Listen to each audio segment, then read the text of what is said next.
3:41 a.m., Northern Persian Gulf. The night sky is black and silent, broken only by the faint hum of turbines and the low wash of salt water against steel. Aboard the USS Gerald Ford, the most powerful aircraft carrier ever built, the overnight watch crew moves through their routines with the quiet discipline of men who have done this 1,000 times before.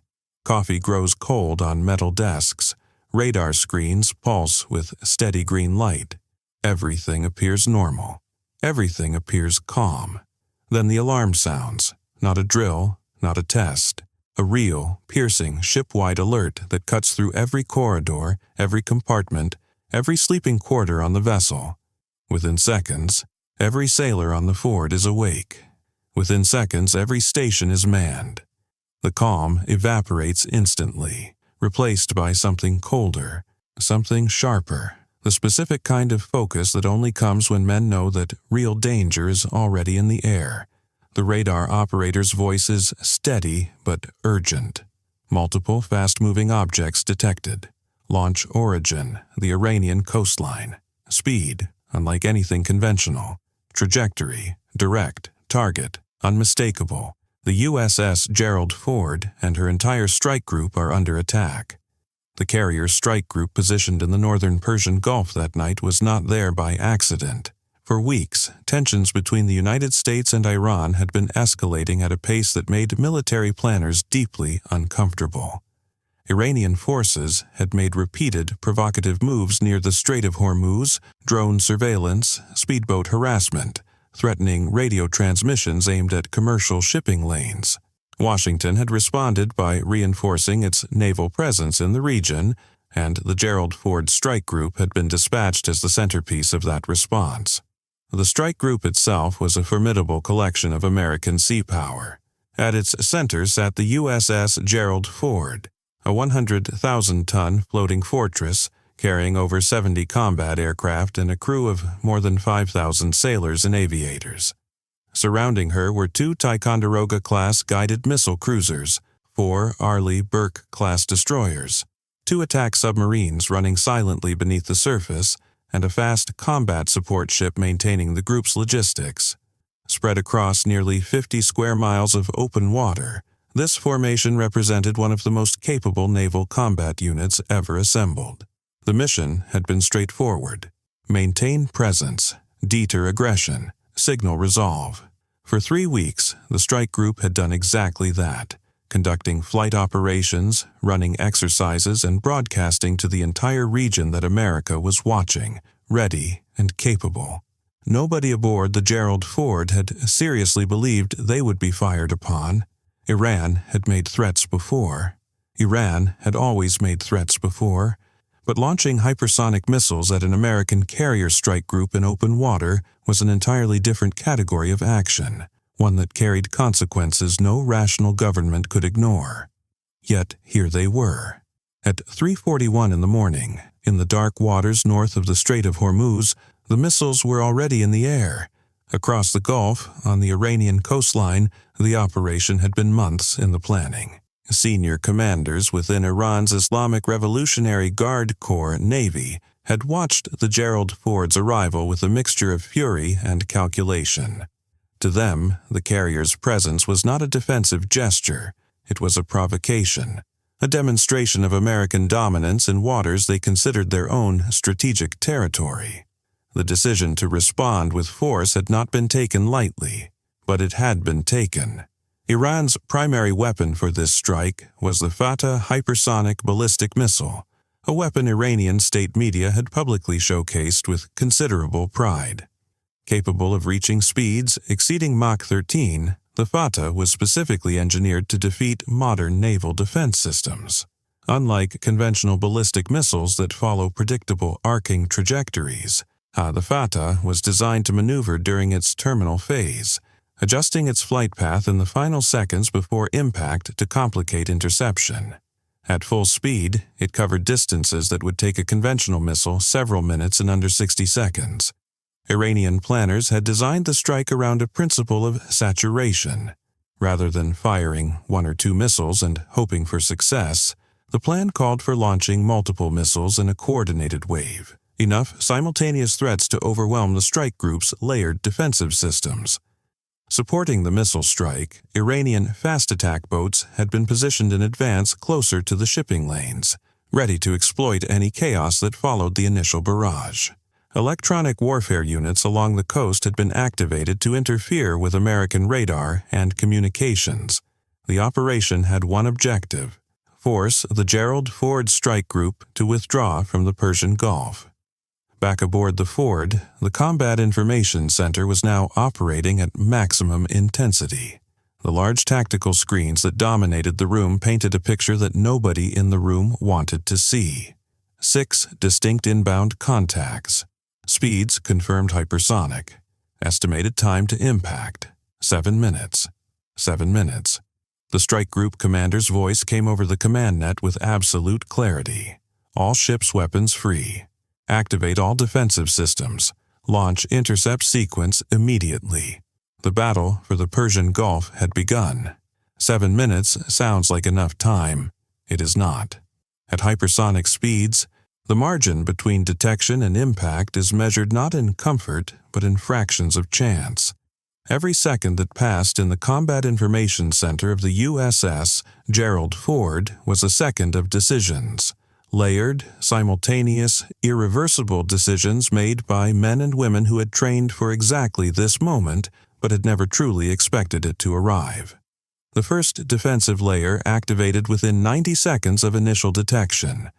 Aboard the 2 Ticonderoga-class cruisers flanking the carrier, the AN/SPY-1 radar arrays were already locked onto the incoming contacts. The cruisers' Aegis combat systems, arguably the most sophisticated shipborne air defense networks in the world, began calculating intercept solutions in real time. Within moments, the first Standard Missile-3 interceptors were cleared for launch. The sound of SM-3 missiles leaving their vertical launch cells is something sailors describe as a controlled explosion. A deep, percussive thump followed by a column of fire and smoke climbing toward the sky. That morning, 6 SM-3s launched within 40 seconds of each other, their rocket motors burning bright against the black Gulf sky, each one chasing a target moving faster than any bullet ever fired from a rifle. On the radar screens, the intercept tracks appeared as thin lines reaching toward the inbound contacts. The operators watched in silence. The cruiser commanders watched in silence. Everyone watched. 3 intercepts appeared successful. The radar tracks of 3 inbound missiles disappeared from the screens, replaced by the scattered debris signatures of high-altitude kills. For one brief moment, there was the beginning of relief. Then the screens updated. 3 contacts remained, and they were maneuvering. Exactly as Iranian planners had designed, the surviving Fatah missiles had entered their terminal guidance phase, actively adjusting their trajectories in response to the interceptor launches. The neat intercept solutions the Aegis systems had calculated were suddenly outdated. The missiles were no longer where the computers expected them to be. They were somewhere else, and they were moving toward the carrier. Impact now estimated in 4 minutes and 30 seconds. Aboard the destroyers positioned closer to the carrier, the second defensive layer came alive.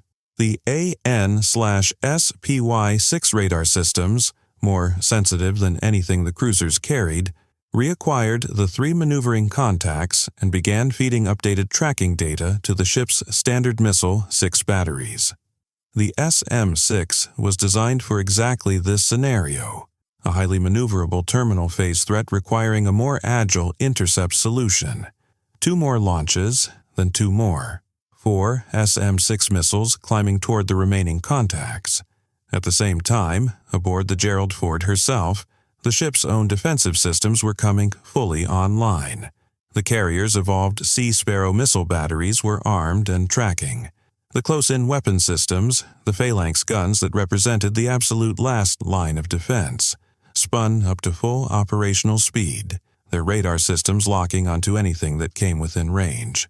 The carrier was also maneuvering. At flank speed, the Gerald Ford was executing a sharp turn, not to flee, but to present a narrower profile to the incoming threats and to complicate the missile's terminal guidance calculations. 5,000 sailors and aviators felt the massive ship lean into the turn, the deck tilting at an angle that sent unsecured objects sliding across floors throughout the vessel. In the Ford's hangar bays, aircraft crews worked frantically to secure every aircraft not already on the flight deck. A Fatah missile carrying a sufficiently powerful warhead striking the hangar bay during aircraft fueling operations could trigger secondary explosions catastrophic enough to threaten the ship itself. Every precaution mattered. On the flight deck stood two FA-18. Super Hornets that had been on ready alert were launched within minutes of the initial alarm, not to intercept the missiles, which were beyond their capability to engage in time, but to be airborne and available for whatever came next. Their pilots climbed hard into the dark sky, turning toward the Iranian coastline, waiting for orders. 3 minutes remaining. One of the SM-6 intercepts connected. A Fatah missile, still maneuvering at Mach 11, was struck by the interceptor's fragmentation warhead at an altitude of 40,000 feet. The debris field scattered across a wide area of sky, pieces burning as they fell toward the water far below. The radar operator called the kill. 1 contact removed, 2 remained. The second SM-6 intercept missed. The target's final maneuver had been too sharp, too sudden. The interceptor detonated close, but not close enough. The Fatah continued its terminal dive, now committed to its final trajectory, now past the point where maneuvering mattered. It was locked onto the carrier. 2 minutes remaining. The evolved Sea Sparrow batteries fired. Short-range interceptors, fast and precise, designed for exactly this close-in engagement window. 1 missile, then another. Tracking. The first Sparrow interceptor connected with the second remaining Fatah at an altitude of 8,000 feet, close enough that the debris from the destroyed missile rained down into the water less than a mile from the carrier's hull, the impact visible to sailors standing watch on the Ford's island structure. 1 missile left. 1 minute remaining. Closing fast. The Phalanx system opened fire. The Phalanx close-in weapon system fires 20mm rounds at a rate of over 4,500 per minute. At close range, against an incoming target, it creates what can only be described as a wall of metal, a continuous stream of depleted uranium rounds filling the air between the ship and whatever is trying to reach it. Sailors who have watched it fire in exercises describe the sound as something between a buzzsaw and a thunderclap, a noise that vibrates through the hull itself. The final Fatah missile, traveling at reduced but still supersonic speed in its terminal phase, flew directly into that wall. The warhead detonated. Not aboard the ship, short of the ship, close enough that the pressure wave rolled across the flight deck with enough force to knock men off their feet. Close enough that shrapnel peppered the carrier's island structure and tore through the skin of 2 FA-18s parked on the forward deck. Fires started in 3 locations simultaneously. Damage control teams were already running before the debris finished falling. 11 sailors were injured, 2 critically. The Gerald Ford was damaged but not disabled. She was still alive, she was still fighting. Across the strike group, the accounting was rapid and grim. Of 6 hypersonic missiles launched by Iran, 3 had been destroyed at altitude by SM-3 interceptors. 1 had been killed by an SM-6, 1 had been destroyed by Sea Sparrow, 1 had detonated close enough to cause real damage. The strike group had survived, but the message was clear to every commander in the formation. The margin had been razor thin. Now it was America's turn. The strike group commander did not hesitate. The authority to respond had been pre-delegated. The rules of engagement were clear. Iran had launched a military strike against United States naval forces in international waters. The response would be immediate, proportional, and devastating.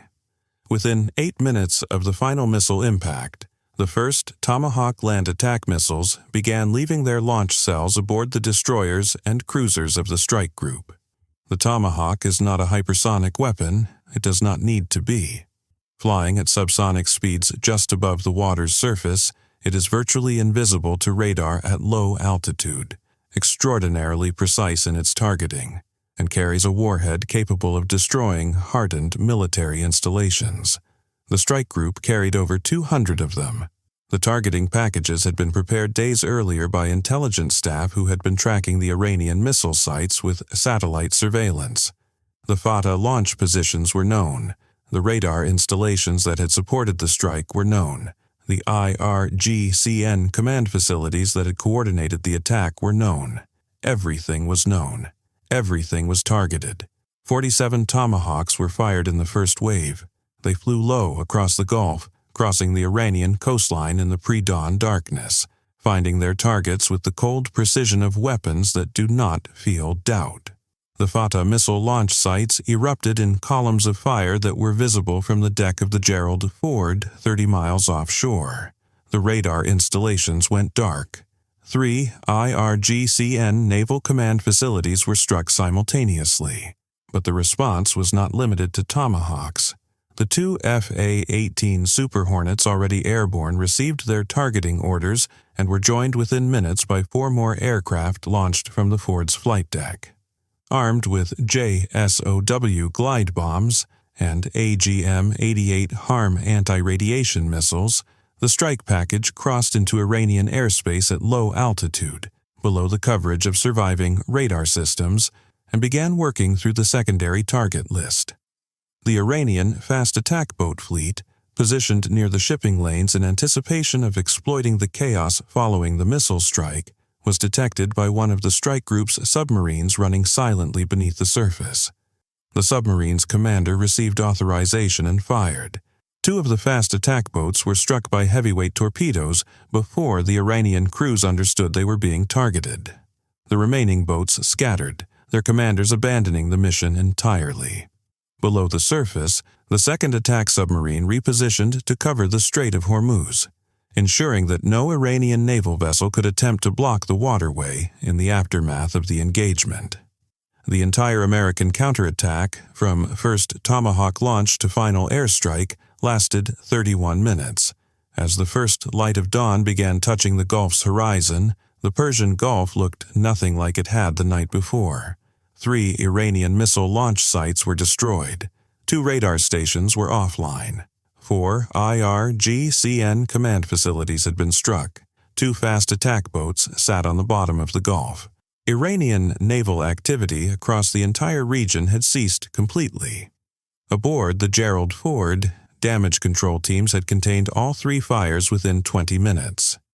The 2 critically injured sailors were in surgery in the ship's medical bay. The flight deck was being cleared and assessed. The carrier herself, despite the shrapnel damage and the pressure wave that had rolled her flight deck, remained fully operational. Within 4 hours of the attack, she was conducting flight operations again.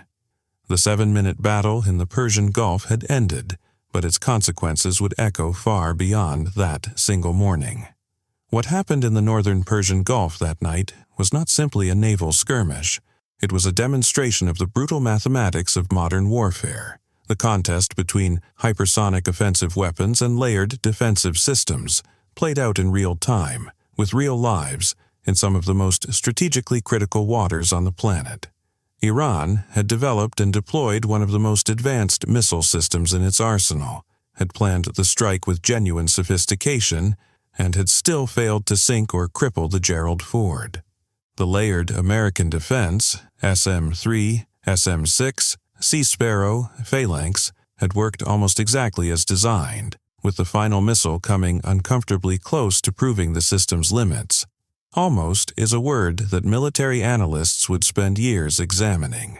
For naval strategists around the world, the engagement raised questions that had no comfortable answers. Could any surface ship, regardless of its defensive capabilities, survive a larger coordinated hypersonic missile barrage? The Gerald Ford had defeated 6 missiles. What about 16? What about 60? The mathematics of saturation attacks against even the most sophisticated naval defenses remained deeply troubling. For Iran, the cost had been catastrophic. Years of investment in missile infrastructure, radar networks, and IRGCN command capability had been destroyed in 31 minutes. The fast attack boat fleet that was meant to exploit the carrier's destruction had instead become a liability. The strategic calculation that had justified the attack, that America would hesitate, that the carrier might be destroyed, that the Gulf balance of power might shift, had proven catastrophically wrong. The USS Gerald Ford remained in the Persian Gulf. She did not withdraw. She did not reduce operations. She continued her mission with the specific, deliberate visibility of a nation communicating a message that required no translation. The 7-minute battle had been won. The longer contest for dominance in the world's most critical waterway continued.